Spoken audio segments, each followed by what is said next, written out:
Doctor Ashutosh Verma, आप ही से शुरू कर रहा हूं। आप बीजेपी को पानी पी पी कर कोसते हैं ऑपरेशन लोटस के लिए। आपने तो खुलेआम ऑपरेशन साइकिल चला दिया डॉक्टर आशुतोष वर्मा। बीजेपी तो अगर करती है छुपे तौर पर करती है, आपने तो खुलेआम पब्लिक मंच से कह दिया 100 एमएलए लाओ, सीएम बन जाओ, पार्टी तोड़ दो, बीजेपी की सरकार बदल दो, हमारी सरकार बना दो।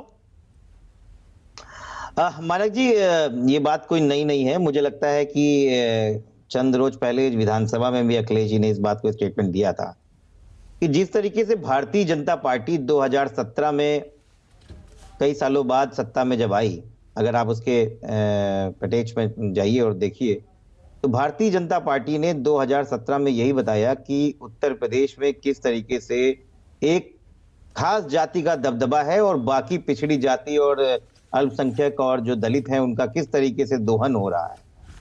और ये बात किसी से छुपी नहीं है कि 2017 का विधानसभा उत्तर प्रदेश का चुनाव जो है वो केशव प्रसाद मौर्य जी की अगुवाई में लड़ा गया था।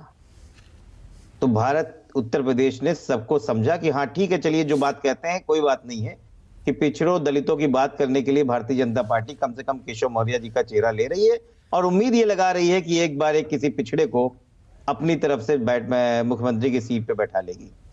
लेकिन नतीजा वही ढाल के 3 पात।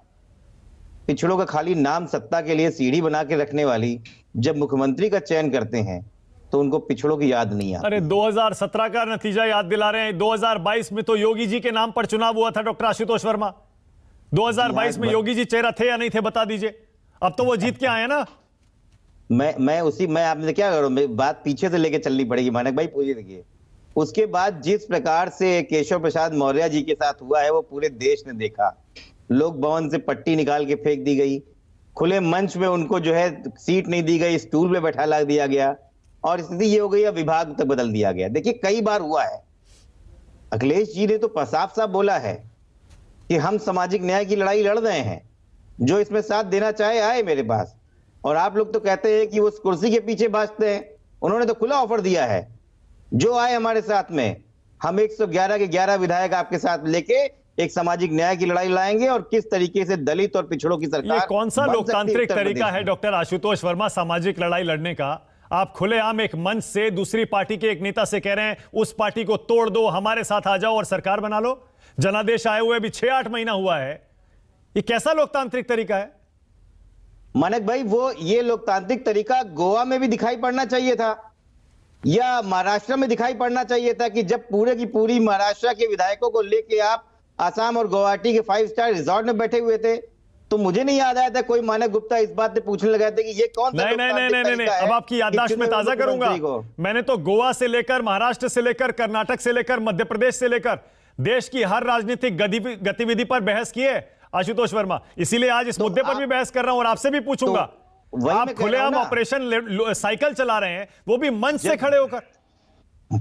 मानक भाई, जब विरोधी पक्ष अपनी सारी नीचता पे उतर आए, चुनी हुई सरकार को, चाहे वो राजस्थान की सरकार गिराने की हो, चाहे मध्य प्रदेश की हो, चाहे गोवा की हो, चाहे महाराष्ट्र की हो, तो विरोधी को अपने हस्त सब मजबूत रखने चाहिए। आप जिस तरीके से बात करेंगे उस तरीके से उसका जवाब दिया जाएगा। मतलब आपने ऑपरेशन लोटस के जवाब में ऑपरेशन साइकिल चलाया है, आप ये मान रहे हैं? बिल्कुल चलाया है और खुले मंच पे बोला है। मैं तो कह रहा हूं, आपके माध्यम से भी कह रहा हूं कि भारतीय जनता पार्टी के जो लोग, जिनको जहां पे सम्मान नहीं मिल रहा है और वो हमारे साथ लड़ाई लड़ने को तैयार हैं इस सामाजिक न्याय की, आए हमारे साथ। चुनाव में तो हार गए आप सामाजिक न्याय की ये लड़ाई। अब कहां ये जोड़ तोड़ से आप सरकार बनाने चले हैं, सामाजिक न्याय की लड़ाई लड़ने चले हैं, बताइए। नहीं मानक जी, चुनाव एक बहुत बड़ी बात है कि लोकतांत्रिक व्यवस्था में हार और जीत नहीं होती है। हम 47 से उठ के 125 तक पहुंचे हैं तो हार नहीं है। ये 125 विधायक भी जनता नहीं चुने। अरे भाई, लेकिन वो तो 273 है ना, सरकार तो उन्हीं की है, जनादेश उनको मिला है, आप अपनी सरकार बनाना चाह रहे हैं। तो जनादेश तो महाराष्ट्र में भी हमको मिला था, राजस्थान में कांग्रेस को मिला है, मध्य प्रदेश में कांग्रेस को मिला था, गोवा में भारतीय जनता पार्टी को कहां मिला था? आप बताइए ना। बात तो मतलब नहले पर दहला। अब आप भी उसी भाषा में जवाब देंगे जो भाषा बीजेपी बोलेगी? बिल्कुल दिया जाएगा। मुझे लगता है कि हमारी सीधाई को, हमारे शांत स्वभाव को वो लोग कमजोरी बना के बताना चाहते हैं। ओके, कितने विधायक हैं बीजेपी के जो आपके संपर्क में हैं आशुतोष वर्मा? अरे अब ये आपके चैनल में बताने वाली बात थोड़ी है। जिस दिन सरकार बनाएंगे उस दिन बताएंगे आपको। अच्छा, कोई आइडिया कितने दिन में, कितने हफ्ते में, कितने महीने में सरकार बना लेंगे? नहीं, मैं अपनी अपनी हदों को जानता हूं। मैं जानता हूं कि मैं आपके सवालों का जवाब या पार्टी का पक्ष रख सकता हूं। पार्टी की नीतियों के लिए और क्या बातें हो रही हैं, ये मैं टीवी चैनल पे बात करने के लिए नहीं बैठा हूं। अच्छा, ठीक है। तो